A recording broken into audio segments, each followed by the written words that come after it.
take a quick moment to introduce you Dr. Avadut Pul, sir. Dr. Avadut Pul is a professor and director at Surya Datta Institute of Business Management and Technology, Pune. He is a BTech IIT Bombay and MMS from JBIMS, CFA and PhD. He has a rich experience of 25 years in banking, IT and education industry. He has served in various leadership roles and has worked in reputed companies like ICICI Bank Limited, Development Credit Bank, R Systems International and others. During his industry stint, he has undertaken various assignments like devising innovative channel finance solutions, using technology to match clients' strategic requirements, carrying out in-depth assessment of technical and commercial viability of projects. While in the IT sector, he has efficiently managed teams on and off-site and coordinated for smooth execution of projects internationally in Indonesia, Thailand, Vietnam, Philippines, etc. While in the education sector, he spearheaded the implementation of Howard case study methodology as a teaching pedagogy, conceptualized strategies to bridge the academia gap. He teaches finance subjects and has conducted faculty development programs and management development programs for various organizations. He is also an empaneled faculty at the ICAI for GMC's program. Very warm welcome, Dr. Avadut Pul, sir. Great pleasure having you this morning. Thank you very much. My pleasure, sir. I got a PPT to share. So please. Yeah, Please. So I've been given the rights. Yes. Right?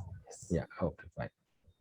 Okay, friends. So first of all, a great delight to be with the August company, and also thank you, Dr. Kulkarni, for laying the foundation. So it makes my job very easy.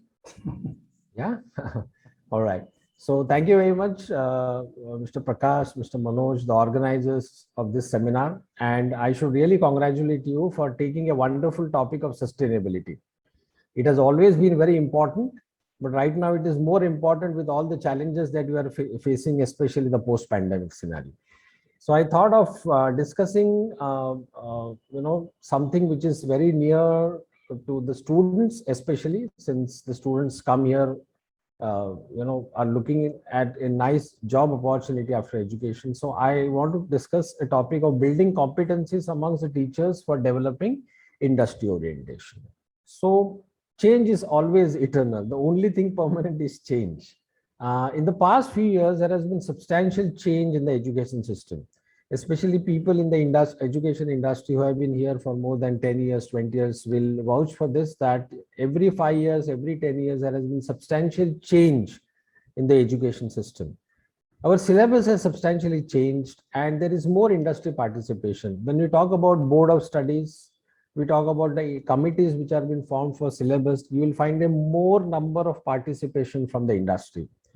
And the entire ethos is on making a syllabus which is very relevant today to understand from the industry people what are the things which should be included and accordingly make the necessary changes in the syllabus. The teaching pedagogy has also changed and the demand from students also is changing.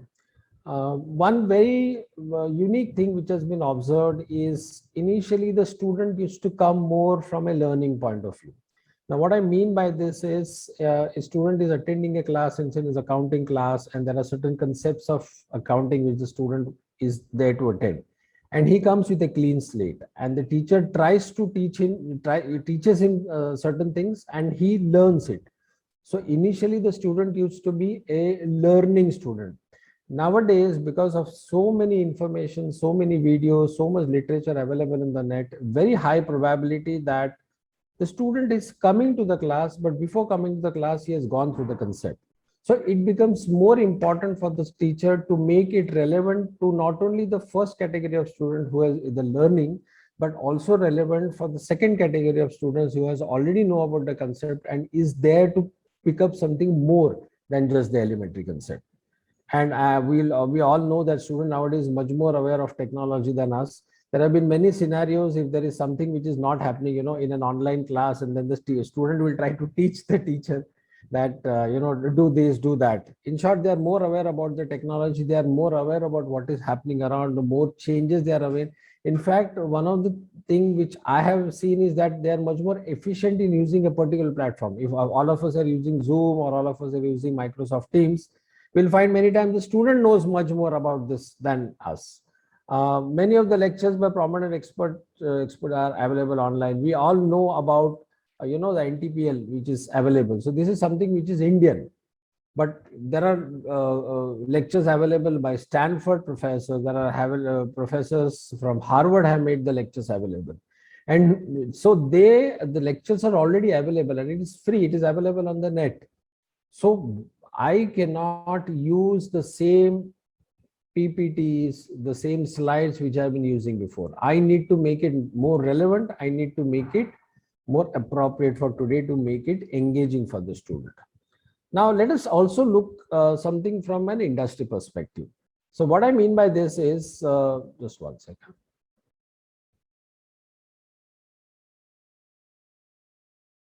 From an industry point of view, the students are the raw material given to us, and who are actually WIP with us, and after they become finished good, we give it back to the industry. So what I mean by this is, ultimately the final goal of all the students is to be in the industry. And if that is the place where they want to be, then we need to understand what is their requirement. So accordingly, we can not only tune the syllabus, change the teaching pedagogy, and also make it very relevant. People from having some industry background will know there is a very great term which is called as billable. I'm sure Dr. Manoj, since he has got rich experience in the industry, will know this term. Billable in the sense, right from day one, he should be contributing to the bottom line of the company. He no more remains a trainee. Trainee is something which we call as, it's okay, if he makes a mistake. So entire thing nowadays is to make billable as early as possible. Best is from the first day. And so it is important not only we impart knowledge to the student, it is also very important that there are certain skills which are being imparted to them. Ultimately, when knowledge is converted into skill, then only it is relevant to the industry. So our entire thought process should be from changing from knowledge giver to also to make it skill sensitive. That should be the ethos. Okay, so what are typically the expectations? So first of all, the expectations can be very broadly classified as something which is soft skill. Another thing could be technical skill.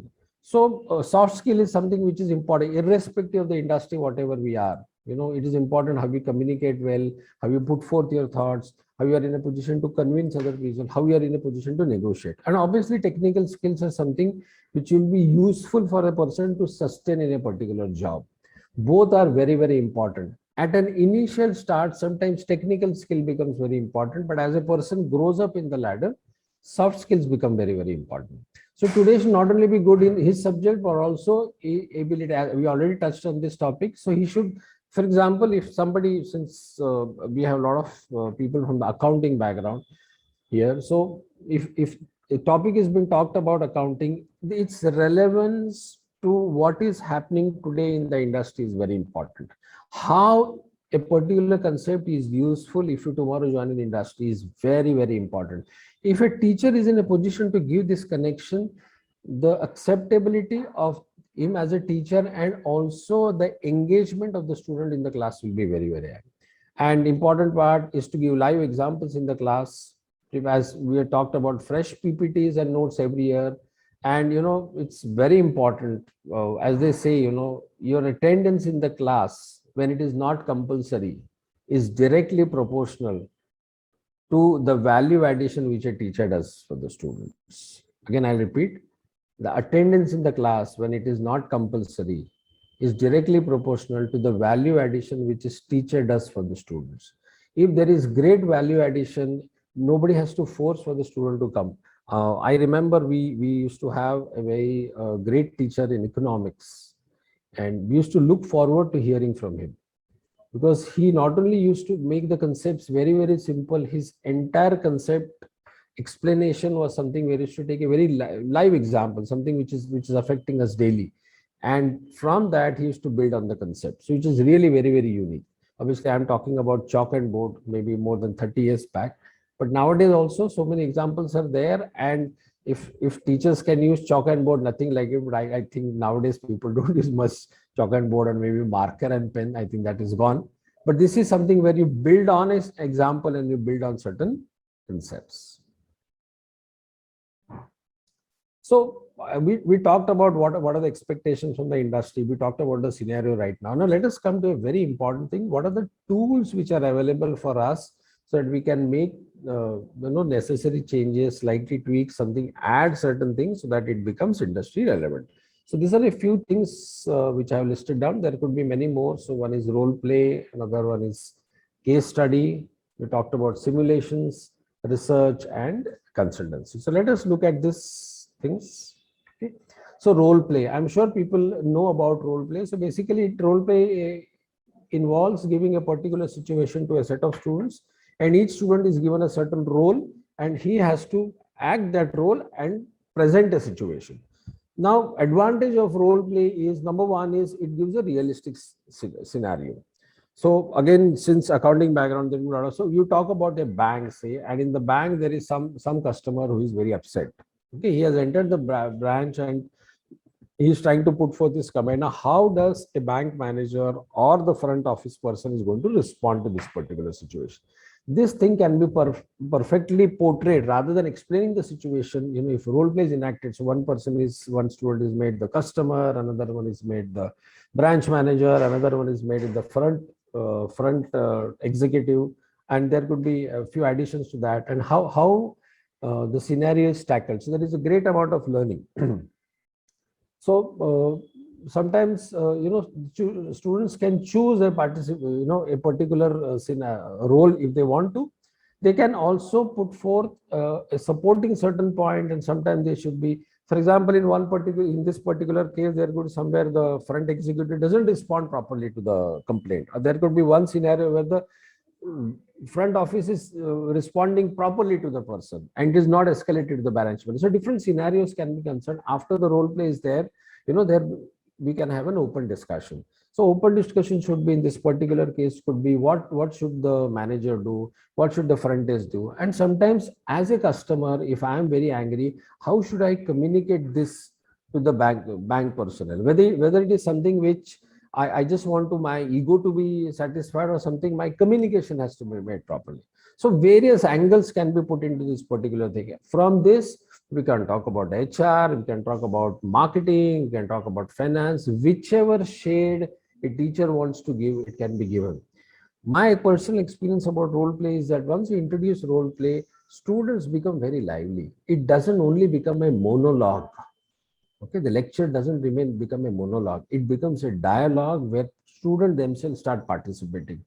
Anytime, whenever a particular topic is not, if it is felt it is not being communicated, role play can be a fantastic avenue which can be used by the teachers to, as a teaching pedagogy. I think case study, in fact, Dr. Kulkarni also mentioned about case study in giving an example to Mr. Manoj. So case study has been one of the most sought after teaching methodology for communicating, but case study also becomes very, very relevant when, a real live case has been put in the class. So it basically comprises of two things. Number one is the case itself, and second is the discussion of the case. Now, what I mean by this, the case itself is how you are interpreting the case. What do you understand by the case? That is one part. And second part is how do you discuss this particularly? And so it's basically a rich narrative to make a decision. So there could be various outcomes which can be expected from a case study. So first could be, there could be a decision to be made. There could be some viewpoint to be taken, or there could be some problem which has been people are facing right now. How do you solve this problem? I heard about some top B schools. So, for example, we are discussing a case about, say, Haldiram. I'm just giving an arbitrary example. We are discussing a case about Haldiram and how it has become a brand which is now available in different cities, how it is competing with the local brands which are available, and how can it made much more effective? What are the strategies which are being used? If that is the case, I've heard about some colleges which actually involve people from Haldiram who have actually, been there and who have done that. So once the case has been discussed, they are not aware, the students are not aware, he's sitting somewhere in the corner, and then the person comes and gives actually, what actually happened. So this is something which will give a totally different perspective to the student of how a particular problem is being solved, how the industry is looking at a particular problem. So this really gives a great amount of value addition. In fact, coming back to a very important part about placement, many times I heard that good companies give a certain case study for people to discuss during the selection process. So if you train your students in case study, it really will be useful for them, not only from understanding concept point of view, but also from the point of view of a selection, that is the job interview. Cases can involve situation, they can involve, we already talked about reconsidering existing policies, practices, or proposals. It need not be absolutely technical also. And since we are talking about sustainability, there is some topic of innovation which is going on. Sometimes a problem can be put forth to the students, okay, by giving a simple case about how problem of traffic can be solved, how pollution can be reduced, or what should be done so that in a post-pandemic situation, a particular industry functions smoothly, or it could be anything. And you'll be amazed how creative, how innovative students are. Only thing, as a teacher, we should be, we should be wearing more the hat of facilitator than becoming a teacher. We should facilitate, this learning, and the engagement of students really become fantastic. And participants put in position of making decisions or evaluation based on the information available. So that is very briefly about case study. I will give certain sites after this where actually you can find some relevant case studies. So role of instructor, we should be facilitator of ideas, and we should be in a position to give perspectives. We should not take sides. That moment we take sides, we are stopping the learning, we're stopping the discussion. So important part is we should be facilitator. And every time a point is being discussed, we try to link it to the theory which we have taught. Now that is very, very crucial. So certain theory which you have talked about, and if you're in a position to relate it to whatever the students are being discussed, that will be fantastic. And emphasis, see, end solution is not very important. It is important that we come to a solution, but how have we come to a particular solution, that is very, very important, because that builds the thinking process in the student. How that particular solution, how it is, the thinking hat, as Edward de Bono talks about, that thinking hat should be there. We build on the class diversity, and there should be holistic learning. Now, what I mean by class diversity is, case study many times is discussed in groups. So if you can try to mix and match people with different backgrounds in the group, it gives a different perspective, and students can learn from each other more. Okay, students can learn from each other more. What are the learning outcomes of case study? First of all, it develops the analytical and critical thinking abilities. I was reading recently an article, and one of the prominent HR person has mentioned that in today's scenario, they are recruiting people who have got an ability to think critically. What we mean by this is the student not only should have a knowledge, he should also be in a position to think and apply that knowledge. So knowledge per se is not very important. How we apply that particular knowledge becomes also. So this particular quality, this particular skill can be developed using case study. Creativity, multiple perspectives, and mix of strategic and innovative ideas. If there are 7-10 people who are discussing a particular case study, each person might come with a different ideas. So end of the day, we listen to each other ideas, and end result could be a combination of 2 or 3 of the ideas which has come. So student learns not only to put forth the idea, but also to listen to other people idea, other people point of view.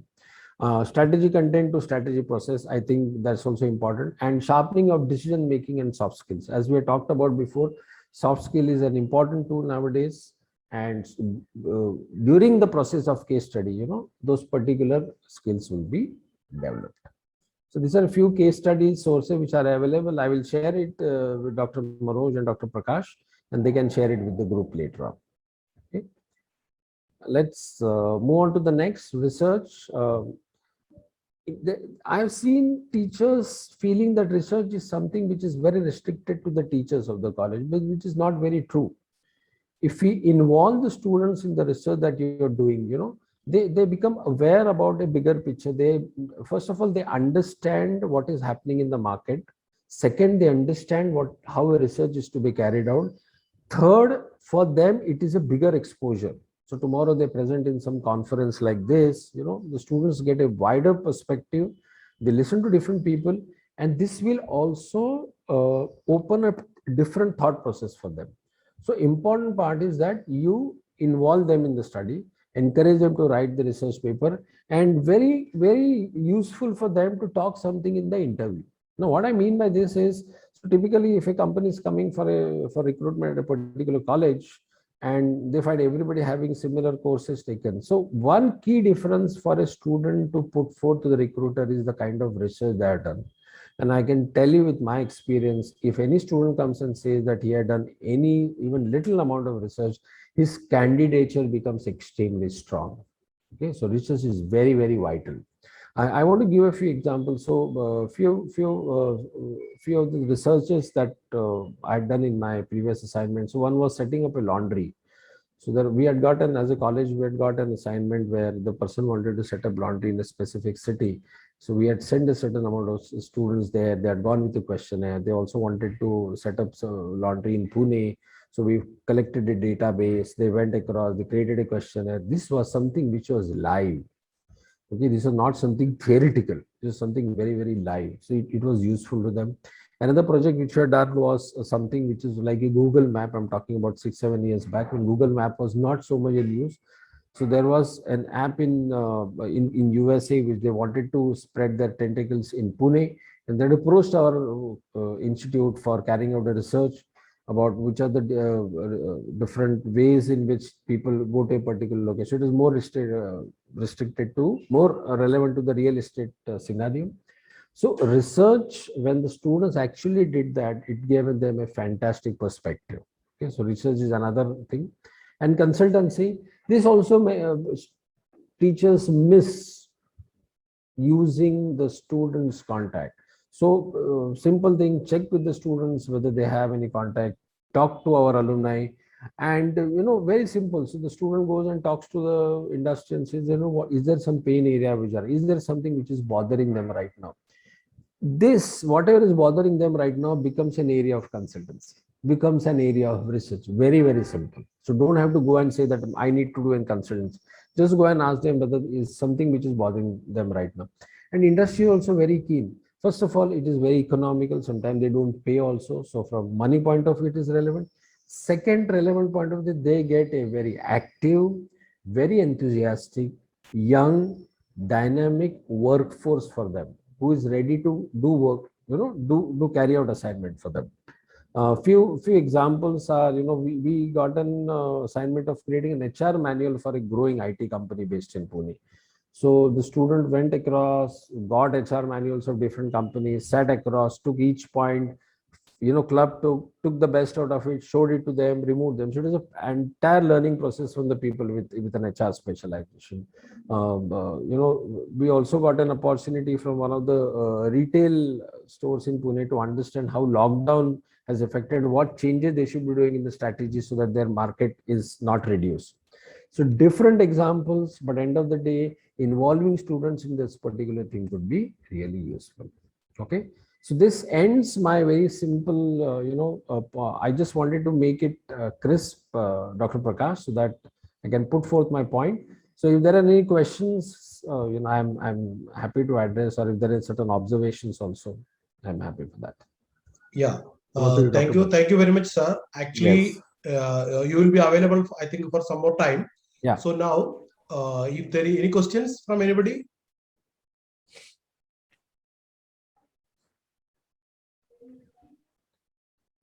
So it's 11:30. I think I completed right on time. Dr. Nova Belraj from Thailand, Bangkok is waiting. Actually, he's having only 11:30 to 12 o'clock time. Okay, so I think I stopped on time. So thank you very much. Thank you. It was a pleasure. Yeah, I'll just stop sharing my screen. Mr. Manoj, please. Thank you. So thank you very much, Dr. Ardupol sir. Again, it was an extremely eye-opener, I would say, when it comes to the fusion of industry versus academic. Before, if you are available, we would love to have a discussion maybe later on. Sure. Because of the time restrictions, No problem. since Thank you Dr. Noah Balraj sir is joining us from I the other understand. part of this continent. Yeah, I understand. No problem. Yeah. So we will go ahead. And it's better to stick to the time, no? So Yeah. Thank you so much. thank you Thanks. very much. Thank you.